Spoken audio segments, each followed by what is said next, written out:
Bonsoir à tous. Comme d'habitude et depuis samedi, nous ouvrons ce journal sur les luttes et valeurs en pays Kaby avec une descente ce mardi dans l'arène à Yadé. Sur place, les jeunes lutteurs de Yadéro se sont empoignés avec ceux de Yadéba. C'était pour le compte de la finale dans ce canton, un combat de gladiateurs vécu à la première loge par le chef de l'État. Le récit, notre envoyé spécial à Yadé et Soram Théou.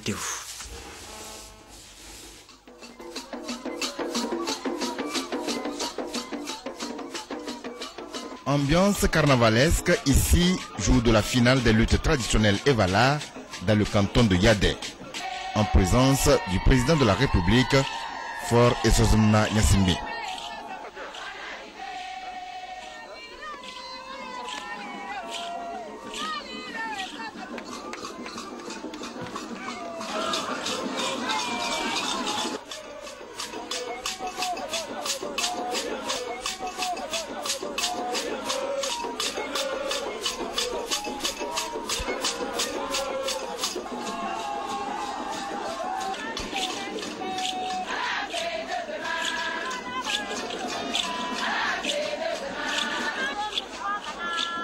Les empoignades ont lieu entre Yadéro en blanc et Yadéba en rouge.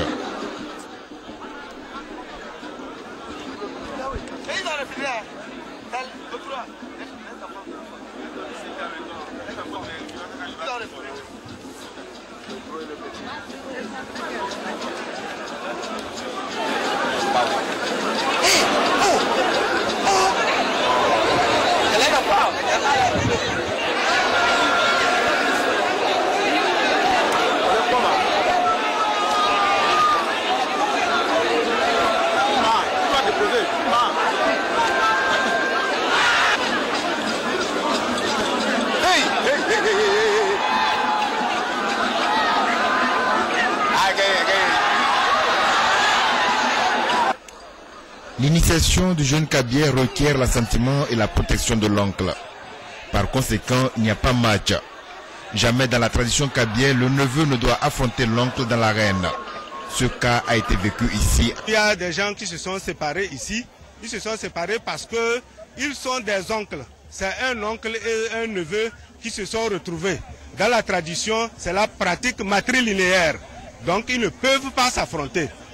L'oncle a une place prépondérante. Avant même d'initier un jeune, on a la permission, l'autorisation de l'oncle maternel. C'est lui qui a droit de regard sur son neveu. C'est lui qui, avec le temps, essaie, après la fin de l'initiation, il prépare aussi le mariage, le choix de la fille pour son neveu. Les techniques telles que la ruse, la glissade, le tacle, le crochet, le balancement s'apprennent. Les frères jumeaux Adrien et Aurélien, métis résidents en France, ne le démentiront pas. C'est les traditions, donc faut le faire quoi. C'est normal. Ça arrive de se blesser. Bon, c'est pas tout le monde.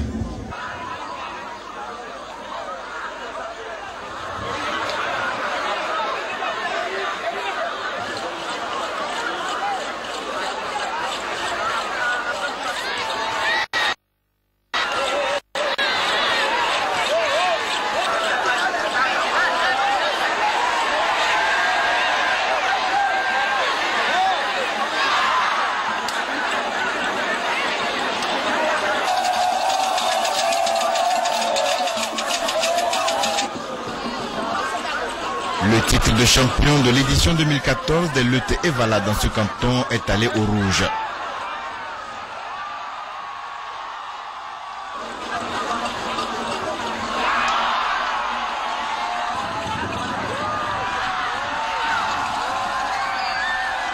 Au décompte final, Yadéba l'emporte par un score écrasant de 26 points contre 10 pour leurs adversaires de Yadéro. Les arrosas des rouges font de même. Ils gagnent par 6 contre 3 pour les blancs.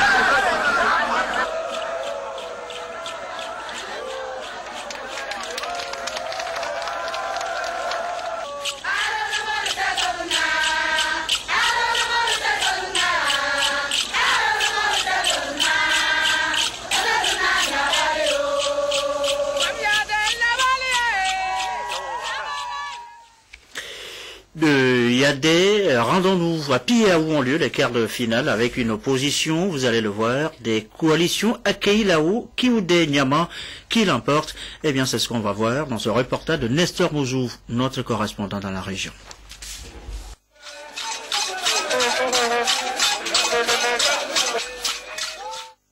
Le sujet est sur les quarts de finale de ces luttes. Dans l'arène de l'école primaire publique de Piaakei, avant l'arrivée du président de la République, les ambianceurs encourageaient à travers leurs prestations les lutteurs de leur camp à la confrontation.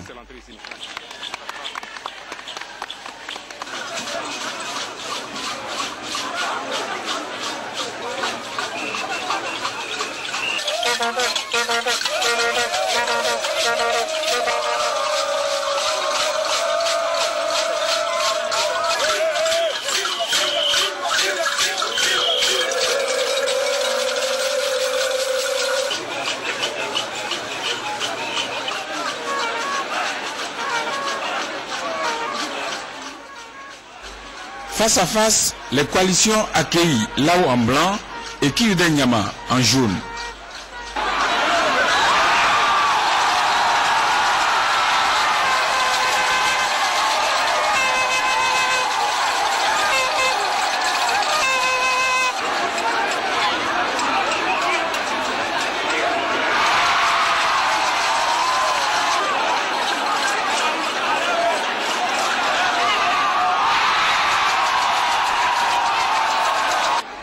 Tout jeune cabier, dont l'âge est compris entre 18 et 21 ans, respectueux de la tradition, est tenu de passer par cette étape des luttes.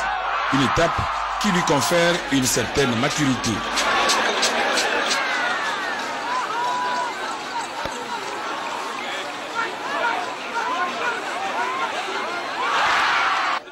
La domination de la coalition Akei-Lao a été sans appel.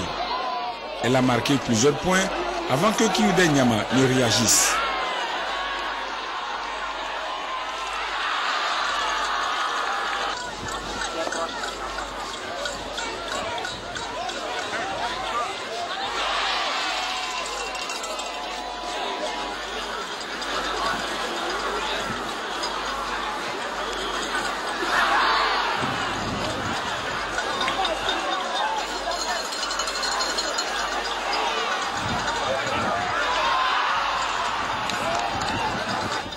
Les Blancs de Akei-Lao ont maintenu la dynamique de la victoire jusqu'à la fin. Ils ont écrasé les jaunes de Kioude Nyama par 45 contre 16. Même cas de figure chez les non-initiés. Les Ahosa de la coalition Akei-Lao ont été les meilleurs. Ils gagnent par 22 points contre 9.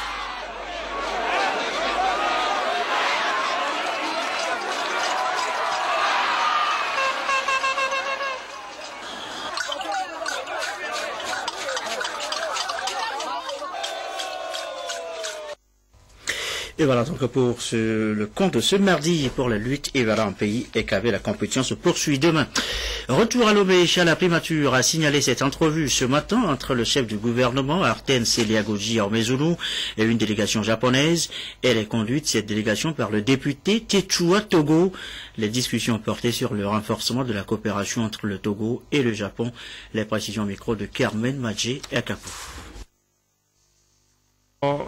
去年10月にトーゴへ訪問いたしまして、その後さまざまな東京で Comme vous le savez, en octobre dernier, j'ai effectué une visite au Togo. Donc après cette visite, nous avons reçu plusieurs délégations togolaises au Japon.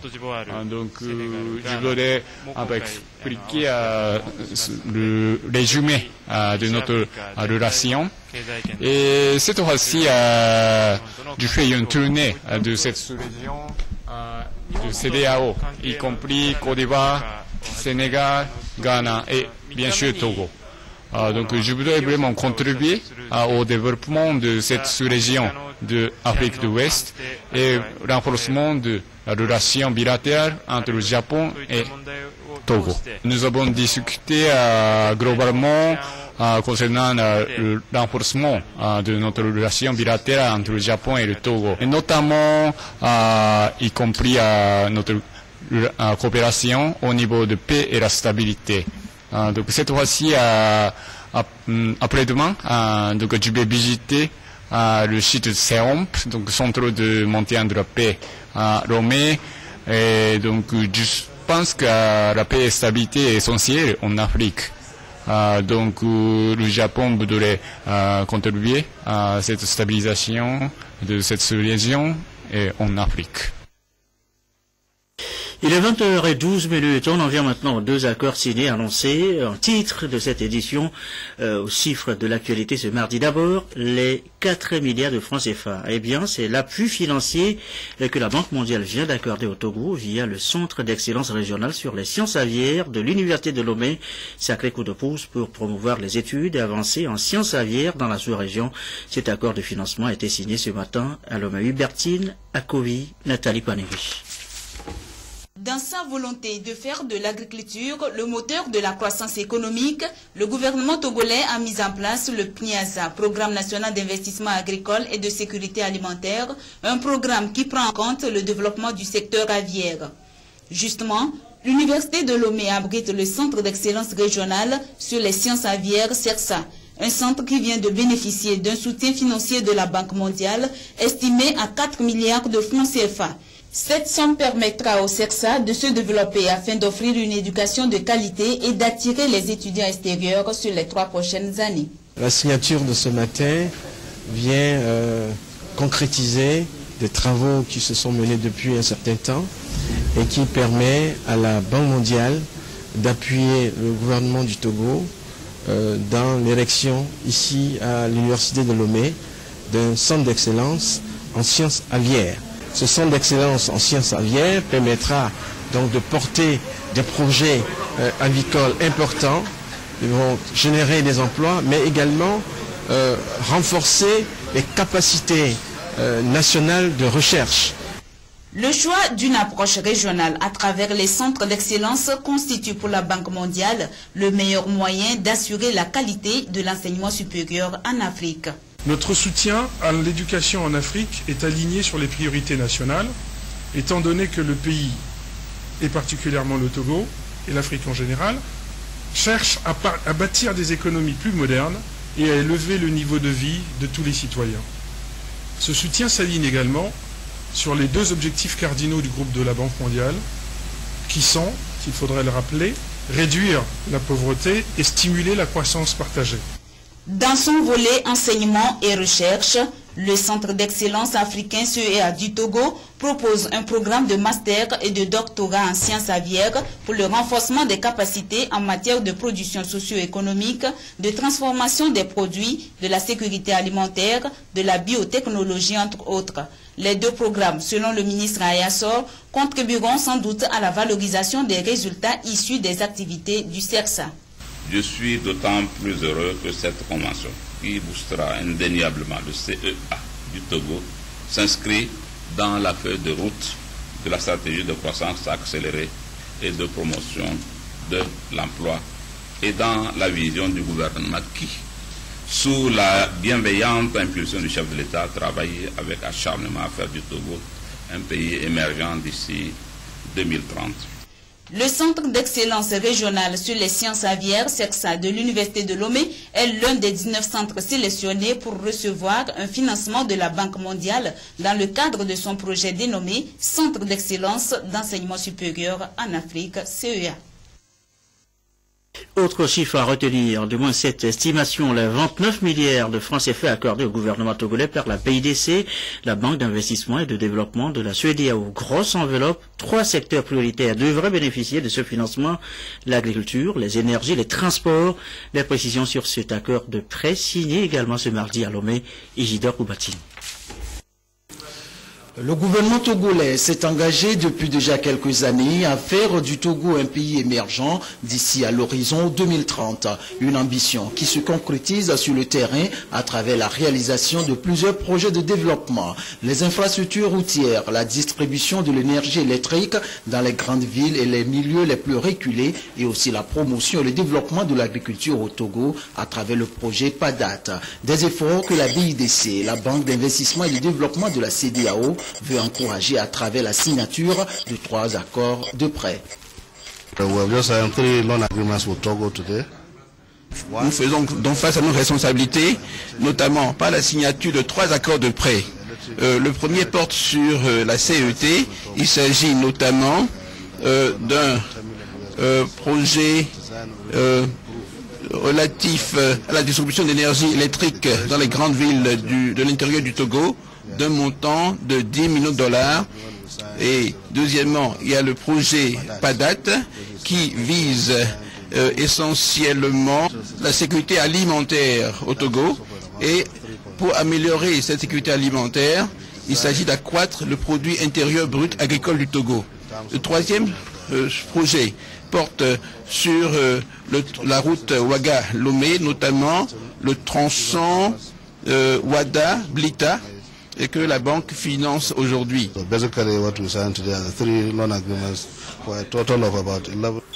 Avec le soutien financier de la BIDC, le gouvernement togolais peut se féliciter d'avoir un partenaire de taille dans son cheminement vers le développement. Cette cérémonie m'offre l'opportunité de magnifier l'importance de notre coopération avec la BIDC, le bras financier de la communauté économique des États de l'Afrique de l'Ouest, mais surtout de relever les performances économiques et stratégiques que cette coopération nous a permis de réaliser. La BIDC n'est pas à ses premiers actes de soutien au gouvernement togolais. Elle a souvent apporté son concours financier afin d'accompagner le Togo dans ses efforts de lutte contre la pauvreté et sa politique de développement des infrastructures inscrite dans la SCAP, stratégie de croissance accélérée et de promotion de l'emploi. Bon élève, du moins sur la bonne voie en matière de modernisation des instruments de gestion des finances publiques. À en croire la directive de l'UEMOA adoptée en 2009. Un document du ministère togolais de la planification confirme la tendance. Il est d'ailleurs ce document en cours de validation. L'exercice a commencé ce matin. Ephrem Sabou et Dem Soussoukou. Le Togo, en tant que pays membre de l'UEMOA, a l'obligation de se conformer aux directives communautaires, 6 au total, visant l'amélioration et la modernisation des instruments de gestion des finances publiques. Elles sont entre autres relatives au code de transparence dans la gestion des finances publiques, aux lois de finances, à la comptabilité et à la nomenclature budgétaire de l'État. Le ministère en charge de la planification a jugé utile de préparer le système de planification qui s'alignera sur ces directives, en particulier celles relatives aux lois de finances. Ici, on va valider le guide méthodologique d'élaboration des politiques publiques, un document qui permettra à tout utilisateur de réaliser pleinement les tâches sous sa responsabilité dans la chaîne PPBSE. Planification, programmation, budgétisation et suivi-évaluation. La particularité de la réforme, c'est que on recentre l'exercice de préparation budgétaire maintenant autour d'un ministère. Donc c'est dans un ministère qu'on définira une politique publique relativement à un domaine de compétences. Donc c'est de tous ces aspects-là que nous voulons discuter, nous allons discuter, j'allais dire, avec les représentants des différents ministères, les représentants des différentes institutions de la République, des représentants de la société civile, pour que les uns et les autres soient bien imprégnés des modifications qui sont introduites et se préparent à les mettre en œuvre. Les dispositions de cette directive fixent au 1er janvier 2017 l'échéance d'application par les États membres. Et le gouvernement togolais s'attelle donc quotidiennement à renforcer les capacités nationales de gestion du développement. Le guide n'est pas une fin en soi. Notre département est conscient des défis que son application implique.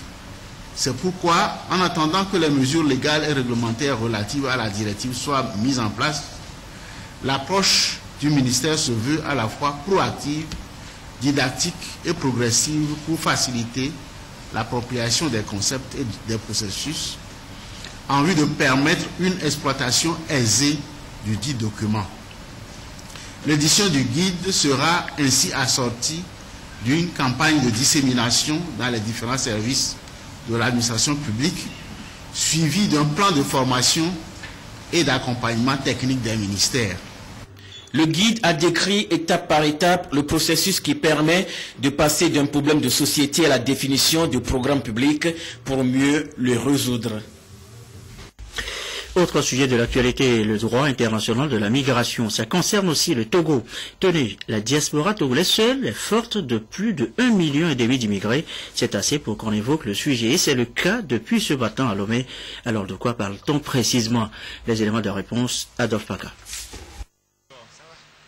La complexité du phénomène migratoire en Afrique et dans le monde n'est pas sans conséquence sur la vie socio-économique des pays et le Togo n'est pas épargné. Il est alors une préoccupation pour les autorités togolaises qui, avec l'OIM, Organisation internationale pour les migrations, s'activent afin de mieux encadrer ce phénomène pour prévenir les effets négatifs, promouvoir les aspects positifs et surtout veiller au respect des droits des migrants. On voit tous dans les médias le lot de drames humains auxquels les migrants font face et donc il y a énormément de défis en la matière. La situation est très difficile pour beaucoup de migrants, mais il ne faut pas oublier aussi les aspects positifs de la migration avec la diaspora, en l'occurrence ici au Togo. Je tiens à saluer l'excellente coopération et les efforts engagés par le gouvernement pour traiter au mieux de ces questions de migration. Les acteurs togolais impliqués dans la gestion de ce phénomène ont répondu à ce rendez-vous pour harmoniser leurs connaissances et visiter les nouvelles donnes en matière de droit international de la migration. L'État togolais a très tôt saisi les enjeux de ces migrations. Dans ce sens, ont été prises moult dispositions par le biais du ministère en charge des Affaires étrangères pour protéger et assister la diaspora et offrir une hospitalité aux étrangers. Nous avons deux directions qui s'occupent des migrants qui sont installés au Togo. Il y a la direction des Togolais de l'extérieur, c'est vrai, ça s'occupe des Togolais de l'extérieur, mais quand les migrants qui sont là ont des problèmes, ils viennent, il y a cette direction qui peut s'occuper d'eux. Il y a aussi la direction des affaires juridiques et du contentieux qui peut s'occuper d'eux. Et il y a surtout et surtout la direction de l'intégration africaine. Ainsi se traduit la bonne volonté des autorités togolaises à veiller au respect de la dignité humaine, dont celle des migrants. Et restons sur la question de droit avec cette décision rendue par le tribunal correctionnel de Paris. C'était le 3 juin dernier, décision qui a blanchi maître Jean-Hervé Degli dans l'affaire dite d'escroquerie devant le tribunal pénal international pour le Rwanda, le TPIR. Maître Jean-Hervé Degli a réagi ce matin au lendemain de la décision de Paris. Qu'a-t-il dit? Arnaud Kilivou, le compte rendu. Maître Jean-Hervé Degli blanchi le 3 juin dernier par le tribunal correctionnel de Paris. Il y a plus de 10 ans, le tribunal pénal international pour le Rwanda l'accusait d'escroquerie. Un détournement de 300 000 $ lui était reproché alors qu'il travaillait en tant qu'avocat au TPI dans l'affaire du général Kabindi, accusé de génocide au Rwanda. Justice rendue, Jean Degli est revenu au pays pour éclairer l'opinion. Pendant 10 ans, la justice française devant laquelle l'affaire a été portée et le barreau de Paris ont fait leur travail. Et finalement, le juge d'instruction a rendu son ordonnance, l'affaire est venue devant le tribunal et le 3 juin, le tribunal correctionnel de Paris a trouvé que je n'avais rien à faire, rien à me reprocher dans cette affaire et m'a innocenté. La personne qu'on a utilisée pour m'accuser et qui est en réalité mademoiselle ou madame Sylvia Ameyo Olympio, épouse Mabundu à l'époque, et qui a commis les infractions que moi-même j'ai remarquées, que j'ai constatées et signalées au tribunal avant qu'on ne m'impute, qu'on ne me charge de ces infractions, eh bien, mademoiselle Olympio Sylvia Ameyo a été condamnée à 3 ans de prison et, je crois, 5 ans d'interdiction d'exercer la profession d'avocat ou dans un cabinet d'avocat. L'affaire Degli est close. Le verdict est clair. Maître Jean Degli, ancien avocat au barreau de Paris et ancien ministre togolais, retrouve une vie normale. Défenseur des droits de l'homme, Jean Degli s'est déclaré serein à poursuivre son combat aux côtés des organisations de défense des droits humains. Actualité à l'étranger, mission accomplie pour la jeune pakistanaise Malala. Elle a pu rencontrer le président du Nigeria pour lui parler des 200 lycéennes enlevées il y a tout juste 3 mois par la secte Boko Haram. Le président Goodluck Jonathan lui a promis de tout faire pour ramener les jeunes Nigérianes saines et sauves. Malala, c'est cette militante pour l'éducation des filles dans le monde. Elle a longuement parlé aux parents des otages qui n'ont aucune nouvelle de leur fille. Dans le reste de l'actualité, le divorce entre l'État togolais et le groupe Accor à propos de la gestion de l'hôtel Mercure Serakawa. Nous évoquions le sujet hier. Dans la foulée, on s'intéresse ce soir au sort de nos grands hôtels. Mercure Serakawa aujourd'hui, 2 février, hôtel de la Payère. Nos grands hôtels, les difficultés, c'est le dossier de cette édition, dossier signé Adolphe Paca.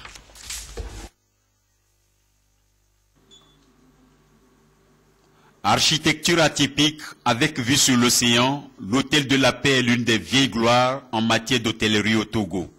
Il a fait son temps dans les années 70-80, mais sa gestion n'a été que de courte durée.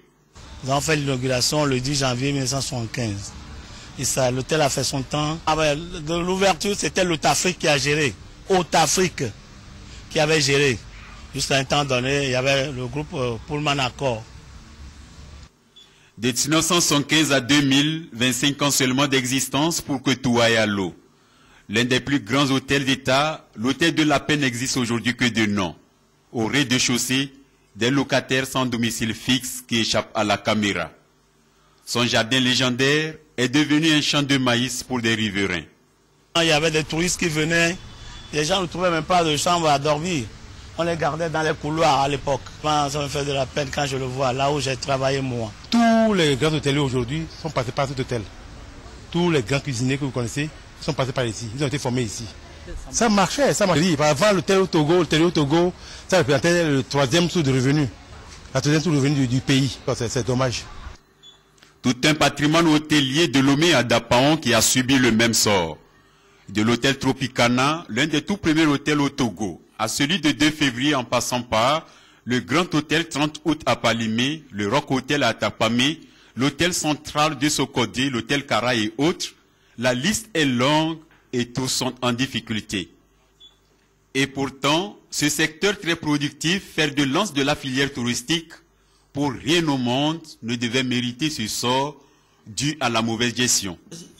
Il n'y a pas eu de rigueur dans la gestion, ça il faut le dire. Ces hôtels, parce que quand vous arrivez par exemple au Togo, des fois pour trouver une place à Sarakao ou bien à Ibis, il est difficile d'en trouver.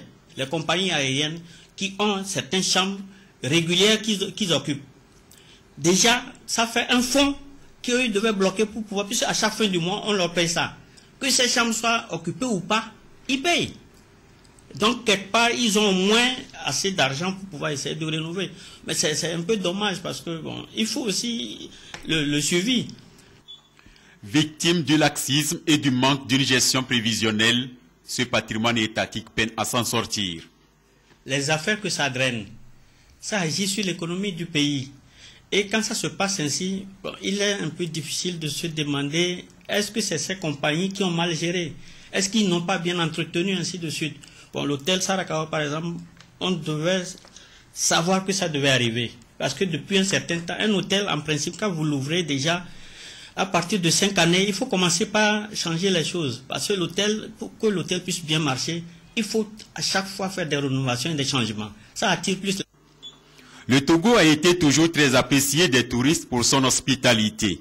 C'est d'ailleurs cette image du pays si chère aux autorités togolaises qui les amène à ne plus permettre aucun dysfonctionnement. Alors, en attendant que les hôtels d'État sortent la tête de l'eau, la rigueur est au rendez-vous chez les privés. Voilà, justement, et pour votre gouverneur, sachez que dans les activités touristiques, les hôtels d'État ont fortement, vous l'avez entendu tout à l'heure, contribué à l'essor économique du Togo. Aujourd'hui, ces hôtels sont confrontés, on l'a entendu aussi, à des difficultés, mais l'État est engagé à reprendre la situation en main, à réhabiliter ces hôtels, et c'est dans cette dynamique que cette dynamique que poursuit donc le gouvernement, et l'on peut noter déjà la réhabilitation d'un certain nombre d'hôtels, le 30 août à Palémé, le Rock Hotel à Atakpamé notamment. Avant de refermer cette édition, sachez que la société Togo Echelle est à la recherche de la perfection aussi auprès de ses agents. Elle organise depuis hier lundi à Lomé une formation de 2 semaines à l'attention de ces derniers, formation qui prend en compte des modules liés à la gestion comptable, au marketing, au leadership, à la fiscalité, entre autres. Ce plan de formation a été élaboré par le cabinet Consort Service Synergie et financé par le FNAFPP, le Fonds national d'apprentissage, de formation et de perfectionnement professionnel. Reportage de Prudence Zissou. La recherche de la qualité et de la performance constitue un élément essentiel de rentabilité pour toute entreprise. Cette stratégie fait partie des défis de Togo Echelle qui veut améliorer ses performances en mettant l'accent sur la formation et le recyclage de ses chefs d'entreprise, cadres et managers. Une véritable politique de gestion des ressources humaines à travers un encadrement au quotidien qui a reçu le soutien technique et financier du Fonds national d'apprentissage, de formation et de perfectionnement professionnel. C'est vraiment cette volonté de développer sur le long terme la qualité des gens qu'on a dans la société qui a motivé la décision de lancer cette formation. On a travaillé le projet en collaboration avec le fonds, en collaboration avec Synergie, jusqu'à ce qu'on arrive à un projet où tout le monde était extrêmement satisfait du programme qui était fait. Cette formation, prévue pour 2 semaines, sera assurée par des formateurs et experts du cabinet Consult Service Synergie, présent au Togo depuis plus d'1 décennie et qui a fait ses preuves dans la sous-région dans l'accompagnement des entreprises. Les thématiques que nous abordons à ce jour pour le personnel de Togo Echelle sont le marketing, le leadership, la gestion comptable et finances et fiscalité. Nous avons pris sur nous de chercher, d'identifier des consultants, des formateurs de cadres. Pour ce qui est de la gestion comptable et des fiscalités, il s'agit d'un expert comptable qui vient des États-Unis, qui a fait sa formation aux États-Unis, qui connaît déjà les normes, étant donné que la société Togo Echelle fait partie d'un groupe mondial, donc question de reporting à l'international et question de comptabilité interne basée sur les normes OHADA. Togo Echelle entend donc forger et consolider une solide expérience auprès de ses agents avec ce projet de formation qui fera d'elle une référence dans les sociétés prestataires de services. Fait donc de cette édition, on se quitte sur les images de la finale des luttes Evala en pays Kabylie avec cette opposition Yadero Yadeba, victoire des Evala de Yadeba, une finale qui s'est déroulée en présence du chef de l'État Fr Gnassingbé. La soirée sur la télévision togolaise, le journal de l'économie, tout à l'heure à 20h50, dans 20 minutes, vous suivrez les grandes innovations du futur cercle minier du Togo et la mise en garde du public par la BCAO relative à la reproduction des billets de banque et pièces de monnaie sous forme de gadgets constatés dans le commerce, notamment les portefeuilles, des porte-clés, et le journal de l'économie à suivre avec Mathias et Touglo. Et vous suivrez aussi à la fin de ce journal un message du directeur national de la BCAO Togo, monsieur Tenou Ekossi. Mais tout ceci avant, bien sûr, la météo et les prévisions de Cléo Sabine Poko. Après la prévision de Cléo Sabine Poko, ce sera donc dans un instant. Merci à vous qui nous suivez à Yadé et partout ailleurs dans la Cosa sur la télévision togolaise. Et comme d'habitude, toujours fidèlement, joyeux anniversaire à Maryse Acotier de la rédaction et à Célom Lawson des programmes. Elles soufflent toutes deux une bougie de plus ce mardi. Excellente fin de soirée chez vous.